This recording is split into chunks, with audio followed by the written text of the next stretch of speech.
ఏంటి అభిజిత్, బాగా టెన్షన్గా ఉన్నావు, ఏమైంది? లేదు దయ్య, అదేంటంటే ఒక వీడియో కాల్ రావాలి, దానికోసం వెయిట్ చేస్తున్నాను. వీడియో కాలా? ఈరోజు వరకు నువ్వు వీడియో కాల్ మాట్లాడడం నేను చూడలేదు. ఏదైనా ముఖ్యమైన విషయమా? అరే ఏంటయ్యా నువ్వు ఎప్పుడు ఏదో ఒకటి చెప్తూ.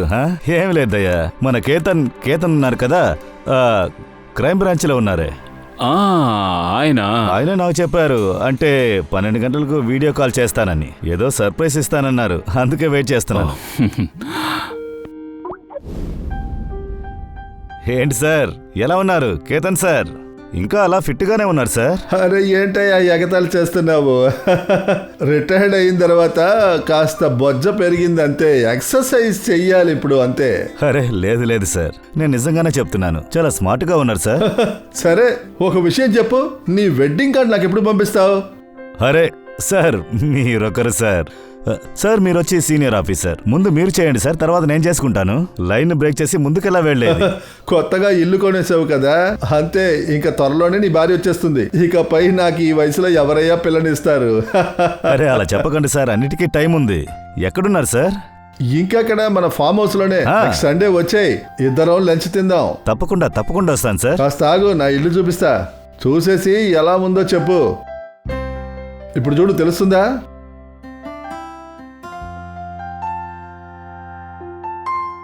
ఇప్పుడు నా స్టడీ రూమ్ని నీకు చూపిస్తాను చూడు.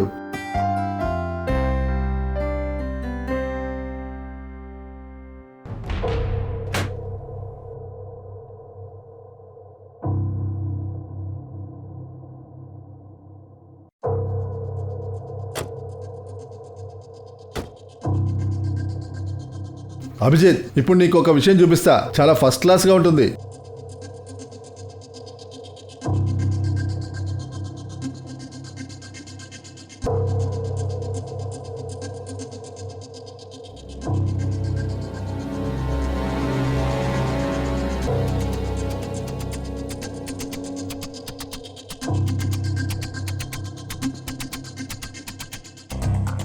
ఎలా ఉంది అభిజిత్?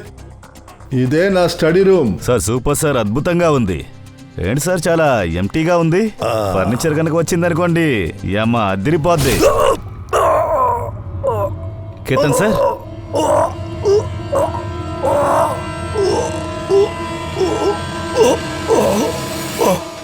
ఓ నో, కేతన్ సార్ ఏమైంది? కేతన్ సార్ ఎవరో కత్తితో పొడిచేశారు. కత్తితో పొడిచారా? ఎవరు పొడిచారో తెలీదు. నువ్వు వీడియో చాటేగా చేస్తూ ఉన్నావు. అరే నేను చూస్తూ ఉన్నాను, హఠాత్తుగా కత్తి ఎక్కడి నుంచి వచ్చిందో నాకేమీ అర్థం కావట్లేదు, పూర్తిగా ఐడియా లేదు. ఏంటి?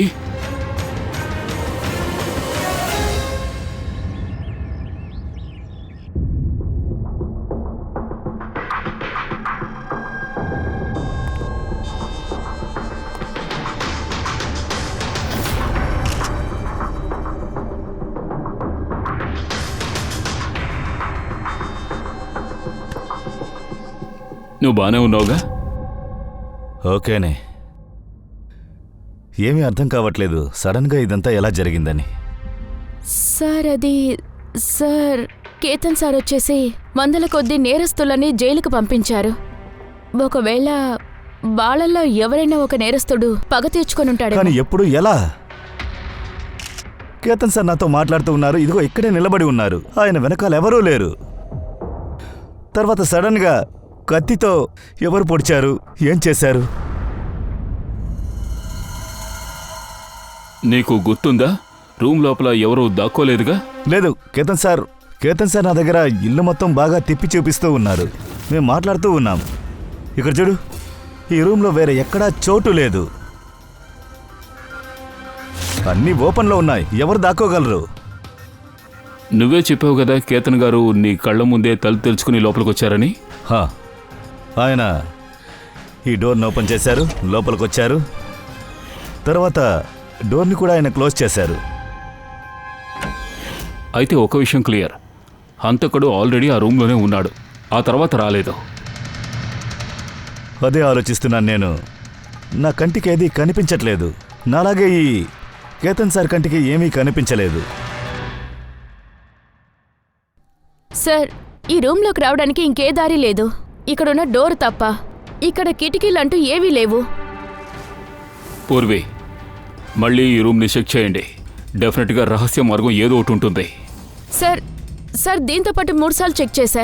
ప్రతి గోడని, ప్రతి కార్నర్ని, అన్ని చోట్ల. నిజానికి ఈ రూమ్లోకి రావడానికి ఇంకే దారి లేదు. డెఫినెట్గా ఈ రూమ్లో రహస్య మార్గం ఉంటుంది. ఏదో ఒక దారి ఉంది. లేదంటే లోపలికి వచ్చే అవకాశమే లేదు.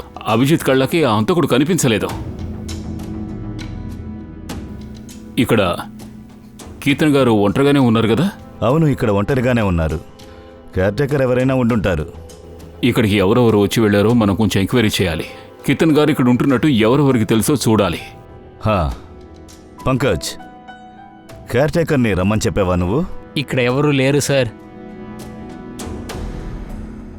ఫ్రెడీ, ఒక్కొక్క ఫింగర్ ప్రింట్ని క్యాప్చర్ చేయి. ఒక్కటి కూడా వదలకు. ఓకే సార్, ఖచ్చితంగా అంతా నేను క్యాప్చర్ చేస్తాను సార్. సార్, ఒక 2 రోజులు లీవ్ తీసుకొని వెళ్ళాను సార్. నేను లేనప్పుడు ఇలా జరుగుతుందని నేను ఊహించలేదు సార్. నువ్వు కాకుండా ఇంటికి ఇంకా ఎవరెవరు వస్తారు? కేతన్ సార్, తర్వాత కార్పెంటర్, ఎంతమంది కార్పెంటర్స్ ఉన్నారు? 3. తరువాత ఎన్ని రోజులుగా వాళ్ళు పనిచేస్తున్నారు? ఇప్పుడు 1 నెల నుంచే. ఒక్క నెలగానా? అంటే వాళ్ళకి ఇంటి గురించి A to Z తెలిసే ఉంటుంది. కార్పెంటర్ని కేతన్ సార్ ఎక్కడి నుంచి పిలిచారు? కేతన్ సార్కి బాగా తెలిసిన వారా లేక బయట నుంచి లేదు పంపించారు? సార్, వాళ్ళు కేతన్ గారికి చాలా తెలిసిన వాళ్ళు. వాళ్ళు ఇంతకు ముందు ఈ ఇంటికి కార్పెంటర్ పని చేశారు సార్.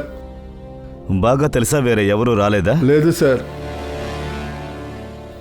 సార్, ఇప్పుడే గుర్తొచ్చింది, ఇంకో 2 కూడా వచ్చారు. ఒకడు ఇంటర్నెట్ కంపెనీ అని చెప్పొచ్చాడు. తర్వాత ఇంకొకడు వాటర్ లైన్ చెక్ చేయడానికి వచ్చాడు. వాళ్ళు ఇల్లంతా చెక్ చేశారు సార్. సార్ అందుకు నన్ను బాగా తిట్టారు. ఎందుకు తిట్టారు? వాళ్ళని ఇంట్లో వదిలినందుకు. వాళ్ళిద్దరూ ఇక్కడికి వస్తున్నట్టుగా సార్కి ముందే చెప్పలేదులా ఉంది. అది మాత్రమే కాకుండా సార్ ఇంటర్నెట్ కనెక్షన్ కోసం ఎవరికీ చెప్పలేదంట. ఇదంతా ఎప్పుడు జరిగింది? అది అంటే 2-3 వారాలు ఉంటుందండి. ఓ, ఖచ్చితంగా వాళ్ళిద్దరే ఏదో ఒకటి చేసుంటారు. 5 ఏళ్ల క్రితం ఈ కేసుని మీరు సాల్వ్ చేశారు అంటే కీర్తన్ గారు తప్ప ఇంకెవరున్నారు ఈ టీంలో? నేను, పూర్వి, కేతన్ సార్, ఇంకా మెహన్.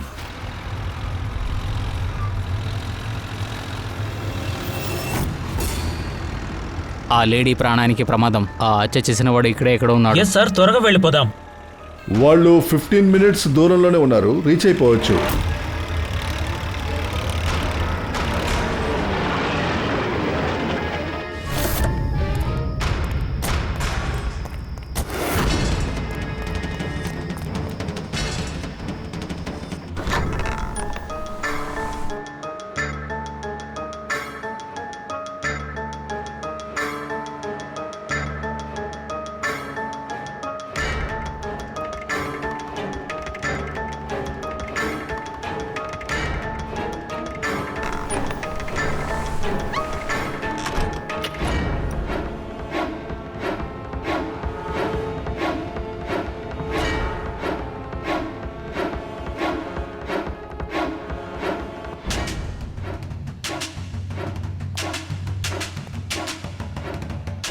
సార్, ఇక్కడ ఎవరూ లేరు సార్. ఆ ఖైదీ కూడా కనపడట్లేదు. ఒకవేళ ఎవరో అబద్ధం చెప్తున్నారా? మమ్మల్ని ప్లాన్ చేసి ఇక్కడ పిలిచారంటే ఏదో కారణం ఉంటుంది. ఆ కారణం ఇక్కడే ఎక్కడ ఉండాలి.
సార్ సార్ వినోద్ సార్ని కత్తితో పొడిచేశారా? Sir. Sir sir sir sir లేండి సార్. He's dead. ముందెళ్ళి చెక్ చెయ్యి, త్వరగా అక్కడికి వెళ్ళు. అరే డోర్లు లాక్ అయ్యే ఉన్నాయి. అయితే ఖైదీ ఇక్కడే ఉంటాడు. అటు చూడు, త్వరగా వెళ్ళు, త్వరగా వెళ్ళు.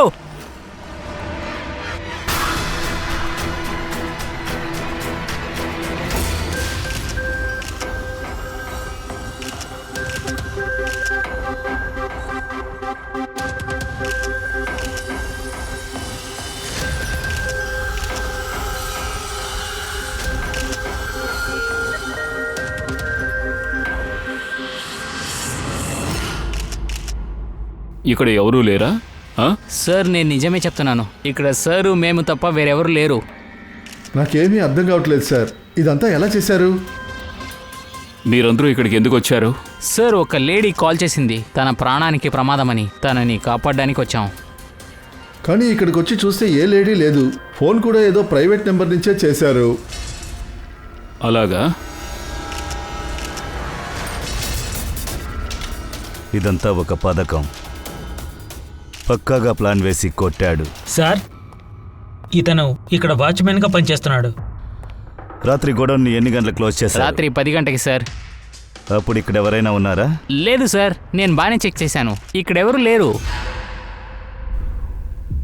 ఒకవేళ మీరు లోపలికి వచ్చిన తర్వాత ఈ డోర్ని లాక్ చేయకుండా వెళ్ళిపోయారేమో? లేదు సార్, లోపలికి వచ్చిన వెంటనే ముందు డోర్నే లాక్ చేశాం. సార్ హత్య చేసిన తర్వాత డోర్ని చెక్ చేశాను. లోపల నుంచి ఎవరో లాక్ చేశారు.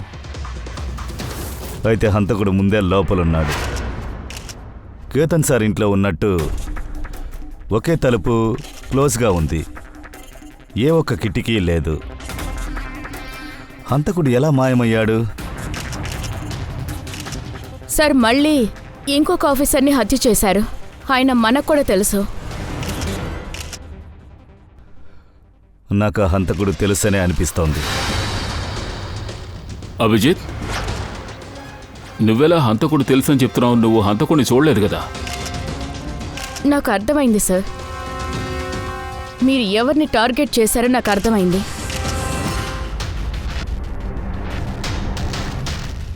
ఇవన్నీ ఏంటో తెలుసా? ఇవన్నీ ఏషియాకి చెందిన క్లాసిక్ ఆర్ట్ వర్క్. కానీ ఈ కేసుకి వీటికి ఏంటి సంబంధం? దేన్నైతే నువ్వు ఏషియా గొప్ప ఆర్ట్ వర్క్ అనుకుంటున్నావో అది ఆర్ట్ వర్కే, కానీ ఒరిజినల్ కాదు. ఇది డూప్లికేట్, డమ్మీ. ఇది డమ్మీయా? ఇది చూడ్డానికి అచ్చం ఒరిజినల్స్ లాగానే ఉంటాయి, కానీ అన్ని డమ్మీలు. అంటే ఈ ఆర్ట్ వర్క్స్కి మర్డర్కి ఏంటి సంబంధం? 5 ఏళ్ల పాత విషయాన్ని గుర్తుందా? నువ్వు ఏసీపీ సారు డెప్యుటేషన్ కోసం ఢిల్లీకి వెళ్ళారుగా. ఆ టైంలో కొద్ది రోజులు నేను పూర్వి ఈ కేసులో క్రైమ్ బ్రాంచ్ కోసం కొద్ది రోజులు వర్క్ చేశాం. ఇప్పుడే కొద్దిగా గుర్తొస్తోంది. ఇదే కదా ఆ కేసు? ఎవడో ఒకడు డమ్మీ ఆర్ట్ వర్క్ని రెడీ చేసి దాన్ని పెద్ద అమౌంట్కి అమ్మాలని ట్రై చేశాడని. కరెక్ట్. ఈ ఆర్ట్ వర్క్ని వాడే చేశాడు. మికేల్, వాడి పేరు మికేల్.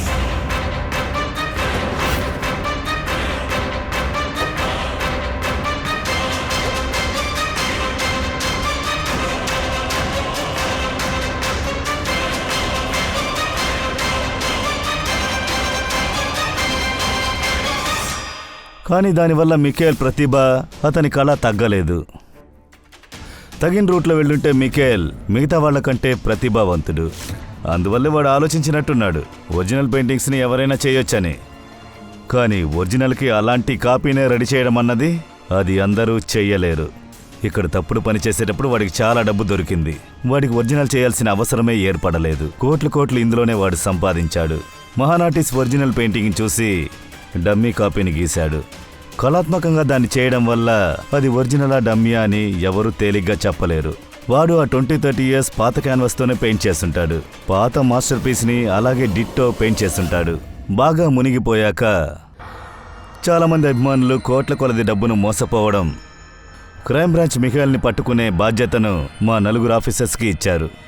కేతన్ సార్, మయాంక్, పూర్వి ఇంకా నేను. మిఖేల్ కనిపెట్టడం అంత తేలిక కాదు. చెప్తారు కదా, చీమల్ని పట్టుకోవాలంటే బెల్లం పెట్టాలని.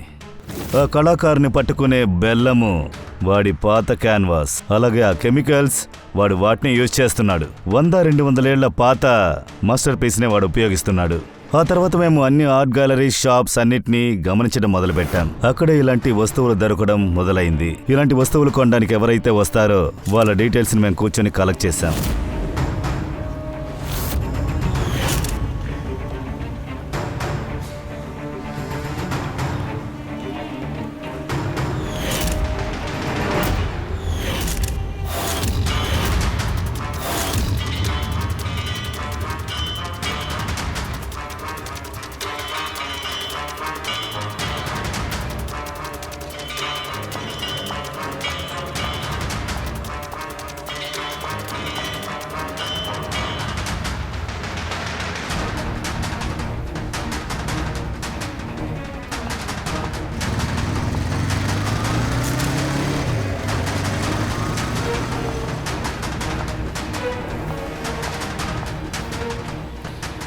ఇప్పుడు నేను ఎన్ని ఫోటోలు పంపించానో వాటి డీటెయిల్స్ మొత్తం నాకు కావాలి.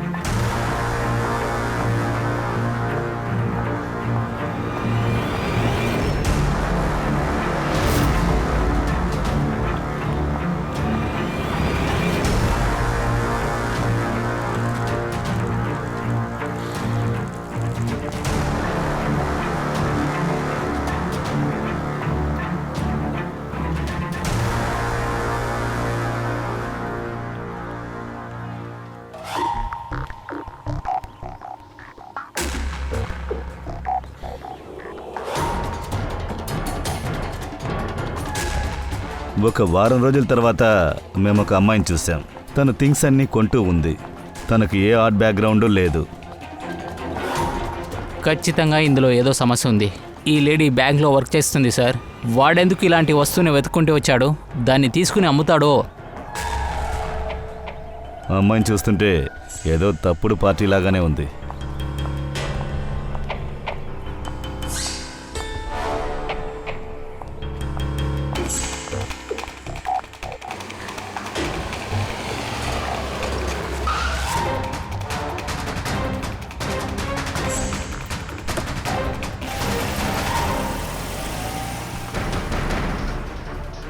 ఈ వెళ్ళే అమ్మాయి ఒక ఫ్రాడు.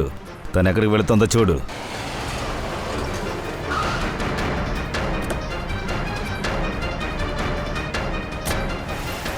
సార్, నేను ఆమెని 3 రోజులుగా ఫాలో అవుతూ ఉన్నాను, కానీ ఏ ఇన్ఫర్మేషన్ దొరకలేదు. ఎందుకంటే తన థింగ్స్ అన్ని తీసుకుని తన ఇంటికే వెళ్ళింది. కానీ 4వ రోజైతే తను ఇంకెక్కడికో వెళ్ళింది.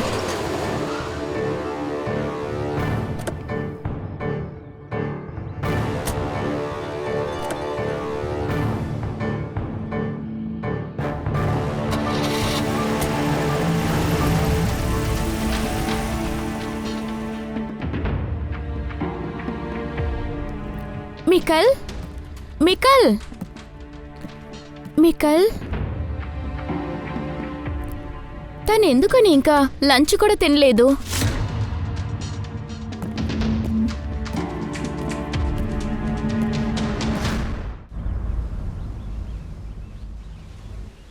నువ్వు ఇంకా లంచ్ తినలేదా? అంతలా పనులు బిజీగా ఉన్నావా? తినడం కూడా మర్చిపోయావు. నేను నిన్ను చూస్తూ ఉంటే కడుపు నిండిపోతుంది. డార్లింగ్, వైఫ్కి ఐస్ పెట్టడం ఇదంతా పాత ఫ్యాషన్. ఐస్ అంతా కాదు, అదే నిజం. నీకన్నా ఎక్కువ ప్రేమించే లైఫ్ పార్ట్నర్ వేరెక్కడ ఉంటారు చెప్పు? నా కోసం నీ ప్రాణాన్ని తాకటి పెట్టి చేస్తున్నావు. నీకోసం నా ప్రాణం ఇవ్వడానికి సిద్ధమే. జాగ్రత్త, ఇక మీద ఇలాంటి మాటలు మాట్లాడకు. నీకేదైనా అయిందంటే ప్రపంచం మొత్తం కాల్చిపారుతాను. నన్ను అంతలా ప్రేమిస్తున్నావా? నాకన్నా ఎక్కువగా. నేను నిన్నేదైనా అడిగితే అది నాకిస్తావా? నాకు తెలుసు నువ్వు నాతో ఏమడుగుతావని. అదే కదా, ఇదంతా వదిలేసి రమ్మని చెప్తున్నావు? అది నీకు తెలుసు కదా, ఎందుకని నువ్వు వదలడం లేదు? మనిషికి జీవితంలో 2 మత్తుంటాయి. నా ప్రేమ మత్తు నువ్వు నెరవేరుస్తావు. నెక్స్ట్ 2వ మత్తు కళ. నా ఈ కళ ప్రశస్తి. ఇందులో ఏదైనా వదిలేసి వెళ్ళిందంటే నేను పూర్తిగా విరిగిపోతాను. నేను ఎదురు చూసేది ఏంటంటే ఇతిహాసం నన్ను ఒక మంచి భర్త అని, తర్వాత ఒక మంచి కళాకారుడు అని గుర్తుపెట్టుకుంటా. చాలు మికేల్, నువ్వు అనేక ఇతిహాసాలు రాసేశావు. ఇక మిగతా కథను జైల్లోకి వెళ్ళి రాసుకో.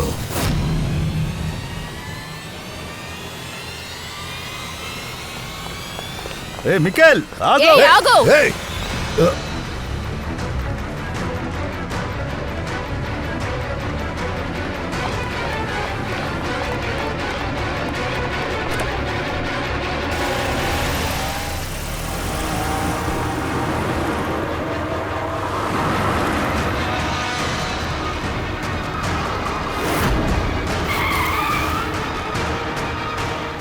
ప్లీజ్, నేను చెప్పేది విను. మొండి పట్టు పట్టకు. నువ్వు వాళ్ళ దగ్గర సరెండర్ అవ్వు ప్లీజ్. లేదు, కుదరదు.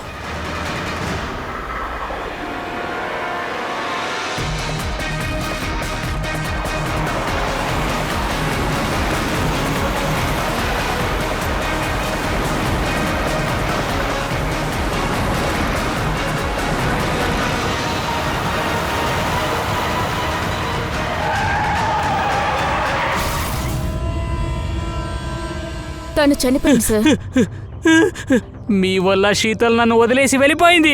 మిమ్మల్ని ఊరికే వదలను. ఆమె చనిపోవడం చూస్తే నాకు బాధగానే ఉంది, కానీ తను చనిపోవడానికి కారణం మేం కాదు, నువ్వు మాత్రమే. నువ్వు గనుక ఇలాంటి తప్పులు చేయకుంటే నువ్వు చేసిన పాపానికి తనకి శిక్ష పడుండదు కదా. శిక్ష ఎవరికుంటదని కాలము చెప్పుతుంది. వాడి 5 ఏళ్ల జైలు శిక్ష కాలం ముగిసిందనుకుంటా. వాడి భార్య చనిపోవడం వల్ల పగ తీర్చుకోవడానికి వాడు మళ్ళీ వేటకు బయలుదేరినట్టున్నాడు. అయితే కేతన్ గారు, మెహర్ తర్వాత వాడి నెక్స్ట్ టార్గెట్ పూర్వి నువ్వు. కరెక్ట్. కానీ సార్, అతను ఇది ఎలా చేయగలిగాడు? అది కూడా ఎవరికి తెలియకుండా. ఆ రహస్యాన్ని మనం వెంటనే కనిపెట్టి తీరాలి. వాడు నీ దగ్గరికి నా దగ్గరికి రావడానికి ముందే మనం వాడి దగ్గరికి వెళ్ళాలి. సార్, ఈ వాటర్ పైప్ లైన్ గురించి వచ్చిన వ్యక్తి ఇన్నోసెంటే, కానీ ఆ ఇంటర్నెట్ వాడు ఒక పోకిరే సార్. ఎవడా ఇంటర్నెట్ వాడు? రమణ్జో సార్, పాత క్రిమినల్ సార్. జరిగిన 6 నెలలకు ముందు ఆ ఆథర్ కూడా జైలు నుంచి వచ్చాడు. ఆథరుడ్ జైలా? మికేల్ని కూడా అక్కడే కదా ఉంచారు. ఓ, అంటే ఆ జైల్లోనే దీనికి ప్లానింగ్ జరుగుంటుంది. ఆ కైల్ తర్వాత అది దమంజో. ఇలా చూడు, మళ్ళీ జైలుకు వెళ్ళాలన్న కోరిక లేదు కదా లేదు నీకు? సార్, మళ్ళీ నన్ను జైలుకి పంపేయకండి. ఈరోజు మికేల్ దొరకలేదనుకో, నిన్ను చంపేస్తా. సార్, వాడు నన్ను ఇక్కడికే రమ్మంటాడు, నన్ను ఇక్కడే కలుస్తాడు, అక్కడికే తీసుకెళ్తున్నాను మిమ్మల్ని. నాకు ఆ మికేల్ కావాలి, అంతే. సార్, అందుకే సార్ తీసుకెళ్తున్నాను.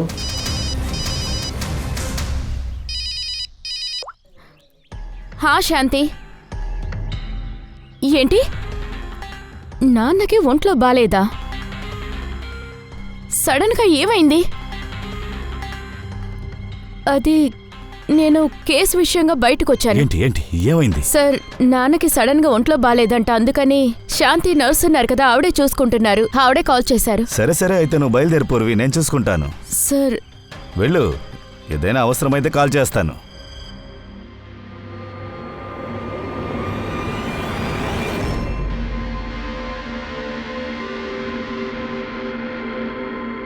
ఏమైంది సార్?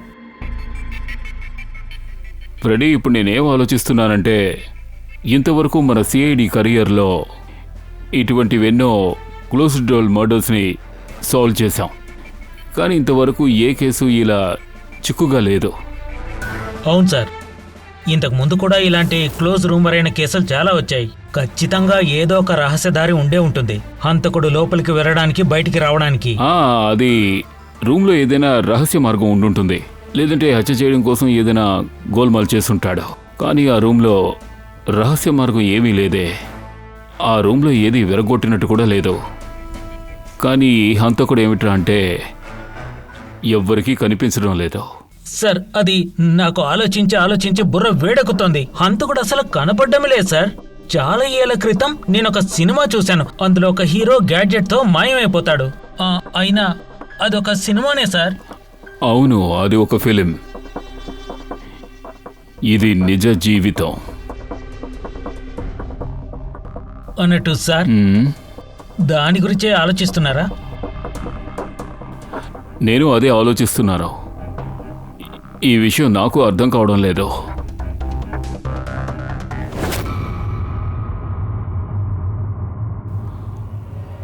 ఓ మై గాడ్, ఇదేనా అసలు విషయం?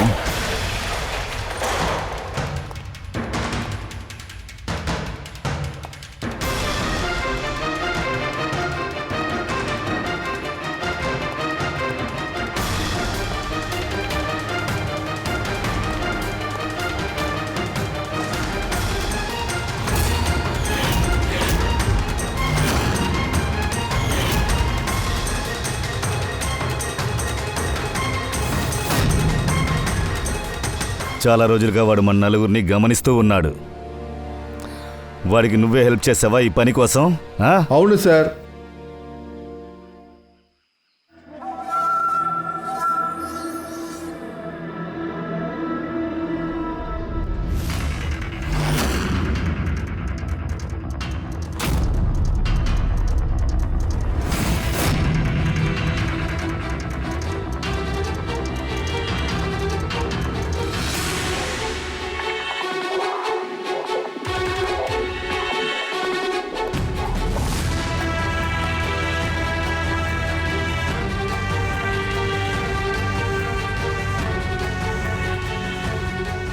కానీ వాల్పేపర్, ఫర్నిచర్ అవన్నీ వాడు ఎందుకు ఫోటో తీసినట్టు?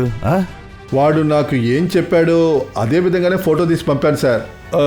దీంతో వాడు ఏం చేస్తాడో నాకు తెలీదు సార్.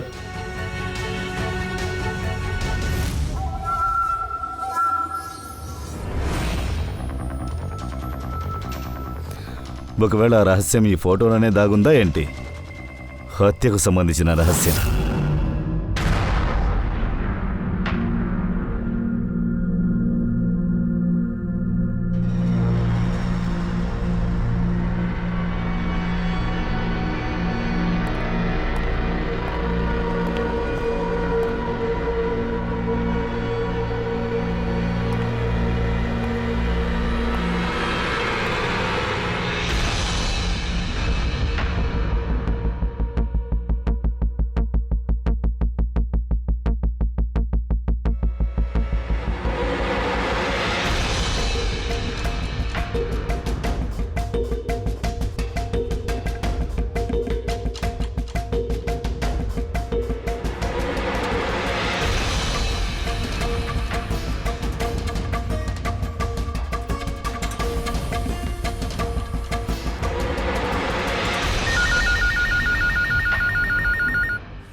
హలో, ఎలాగున్నావు అభిజిత్ తమ్ముడు? అద్భుతం. ఇన్ని సంవత్సరాలు గడిపినా కూడా నన్ను మర్చిపోలేదు కదా? నాకు తెలుసు ఖచ్చితంగా నన్ను వెతుక్కుంటూ వస్తారని. ఇంటెలిజెంట్ వ్యక్తిలే. ఐఎమ్ సారీ, నిన్ను పలకరించుకోవడానికి ఇంట్లో లేనని బాధగా ఉంది. నిన్ను సిఐడి పిలుస్తోందిరా. మళ్ళీ నిన్ను తీసుకెళ్లి జైల్లో వేస్తాంగా, అప్పుడు చూడు. అప్పుడే కదా నేను జైలుకి వెళ్తాను. దానికి నీ కంటికి చిక్కుకోవాలి కదా. ముందు ఈ అర్థమవ్వని విషయాన్ని సాల్వ్ చేయి. నేనెందుకు మీ అందరికీ కంటికి తెలియలేదని చూడు. ఏమైంది? చాలా దీర్ఘంగా ఆలోచిస్తున్నావు. ఒప్పుకుంటాను నువ్వు ఇంటెలిజెంట్ అని, కానీ నాకంటూ అలాగలేదు. ఈ కేసుని నువ్వు సాల్వ్ చేయవని. ఈ కేసులో నువ్వు పూర్వి చనిపోతే మాత్రం నిర్ణయానికి వస్తుంది. నో, కోపపడకయ్యా. ఎందుకు కోపడుతున్నావు? కోపంతో నీ బీపీ ఎక్కువ అవుతుంది కదా. సరే వదిలే. నీకు చిన్న ఒక ఇంటి ఇస్తాను, ఓకేనా? నిన్న ప్లేస్లో మీట్ చేస్తాను. ఏ ప్లేస్లో ఈ కథ మొదలెట్టిందో ఆ ప్లేస్లో మీట్ చేద్దాం. ఏ ప్లేస్లో నా శీతల్ని చంపావో అక్కడ పూర్వి చనిపోయే ముందే అక్కడికి వచ్చేస్తావు కదా? మిఖేల్! రేయ్ రేయ్ రేయ్ పంకజ్, త్వరగా పూర్వీకి కాల్ చేయి. తన్ని ఇంట్లోనే ఉండమని చెప్పు, బయటికి రావద్దను. ఓ, ఏమైంది సార్? నేను వేసుకున్న లెక్క కరెక్ట్ అయితే హంతకుడు ఈ పని ఎలా చేశాడో త్వరలోనే తెలుస్తుంది. ఎలా సార్? ఏంటిది? నాన్న బానే ఉన్నారు కదా, మరి శాంతి ఎందుకని నాకు కాల్ చేసి ఇక్కడికి రమ్మని చెప్పింది? తను ఇప్పుడు ఇంట్లో లేదు. ఫోన్ చేస్తే ఫోన్ లిఫ్ట్ చేయడం లేదు.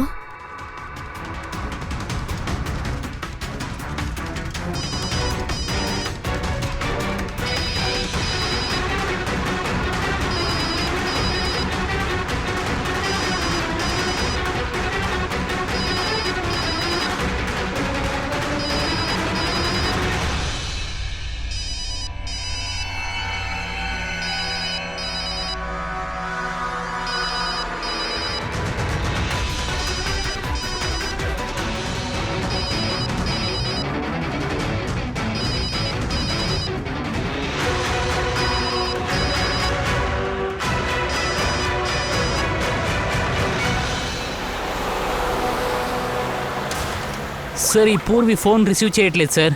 ఏంటి, ఫోన్ అటెండ్ చేయలేదా? ఏదైనా సమస్య ఏంటి? సార్, నిఖిల్ ముందే అక్కడికి వెళ్ళిపోయాడు కదా ఉండొచ్చు. సార్. తన ఇంట్లో నుంచి ఫోన్ కాల్ వచ్చింది కదా, వాళ్ళ నాన్నకు ఆరోగ్యం బాగాలేదని. వాడది చేసిండే అవకాశం ఉంది. సార్, పూర్వి ప్రాణానికి ప్రమాదం లేదు కదా? నాకు తెలిసి మనం కరెక్ట్ టైంకి వెళతాం అనుకుంటా. తన మీద వాడు చేయి పెట్టాడంటే చంపి పారేద్దాం.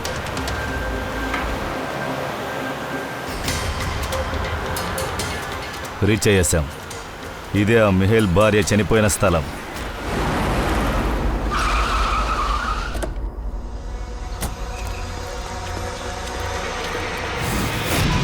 పూర్వీ!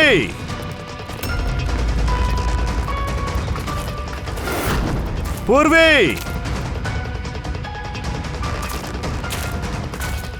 పూర్వీ! పూర్వీ! అటువైపు వెళ్ళి చెక్ చెయ్యి. పూర్వీ! పూర్వీ!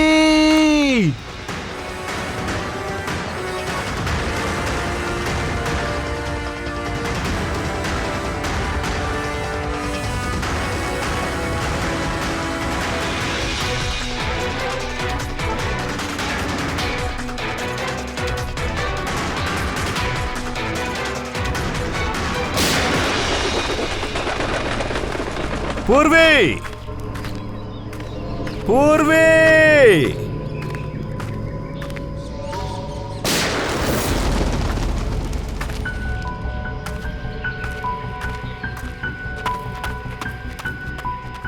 సార్, చెప్పు పంకజ్. సార్, కాల్ ఏమైంది? చేసి సౌండ్ విన్నాను. పూర్వీ దొరికిందా? పూర్వి అక్కడే ఉంది సార్.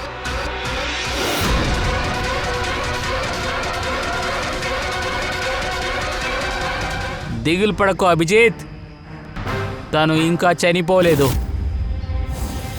కానీ నువ్వు తన దగ్గరికి రావాలంటే నా ఫింగర్ ట్రిగర్లోనే ఉంది. బుల్లెట్ నీకన్నా వేగంగా వెళ్ళి తాకుతుంది. మిహేల్, షూట్ చేయకు.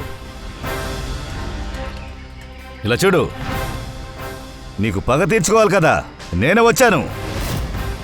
ప్లీజ్ పూర్వీని వదిలేసేయ్. ఇలా చూడు, ఇలాంటి ఆటలు నాతో ఆడుకోకు. నువ్వు నన్ను చూడలేవు, కానీ నేను నిన్ను స్పష్టంగా చూస్తాను.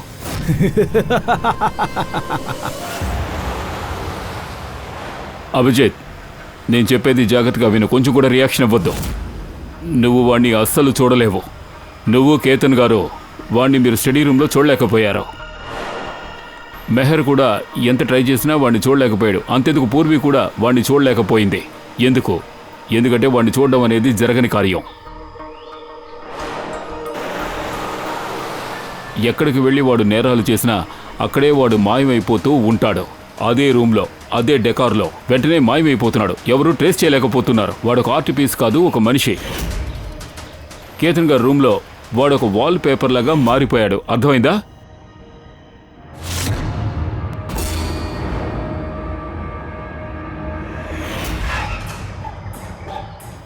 ఆ తర్వాత మెహర్ ఆ వేర్ హౌస్లో వాడు ఒక పోర్ట్రేట్గా మారిపోయాడు.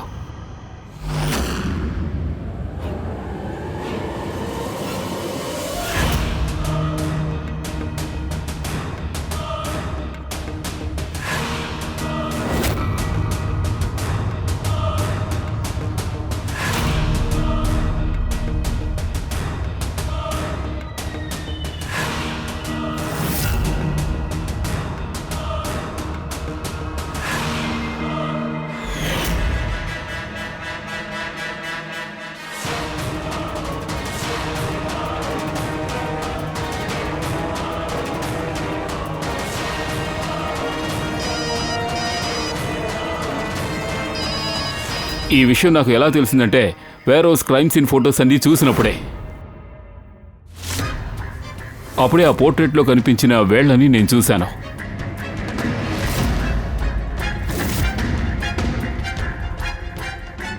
అది పోర్ట్రేట్ కాదు, వీడే మిహలే.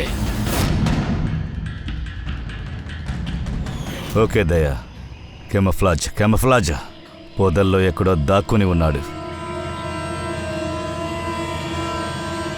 పంకజ్, నువ్విక్కడే నిలబడు. పూర్వీని వాచ్ చేస్తూ ఉండు. మిహేల్, మేమేమీ చెయ్యము, ఇక్కడి నుంచి బయలుదేరుతున్నాం. కానీ నువ్వు పూర్వీని మాత్రం వదిలేసే ప్లీజ్.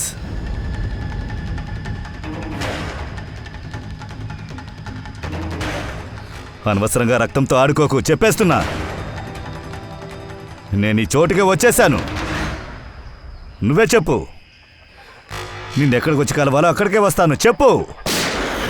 ముందు రాకు అభిజిత్, నాతో ఆడుకోవడం ఆపు. సరే, షూట్ చేయడం వల్ల ఎలాంటి ఉపయోగం లేదు. మేము ఇక్కడి నుంచి బయలుదేరుతున్నాం. కానీ నువ్వు అసలు నీకేం కావాలి మికేల్? ఏది జరిగిందో అది చాలా బాధాకరమైన విషయమే. కానీ మికేల్, నీకు ఇలా చేయడం వల్ల ఏం దొరుకుతుంది?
నా శీతల్ని నువ్వు దూరం చేసావు కదా, నిన్ను ఊరికే వదలనరా.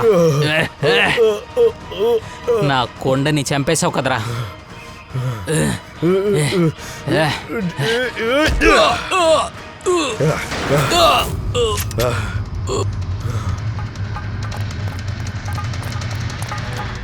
నువ్వు ఉండాల్సిన చోట అది జైలేరా. కానీ ఈసారి నువ్వు బయటికి రాలేవు. తిన్నగా వెళ్ళి ఊరేసుకుంటావు. పూర్వి పగ తీర్చుకుంటానని నేను ఎలాగైనా మాటిచ్చాను. మీ నలుగురిని శ్మశానం వరకు పంపించేదాకా నేను ఎలాగైనా చావను.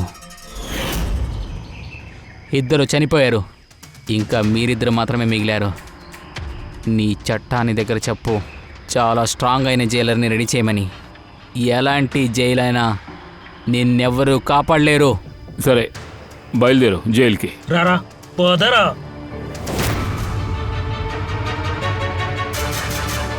నేను మళ్ళీ వస్తాను, ఖచ్చితంగా వస్తాను.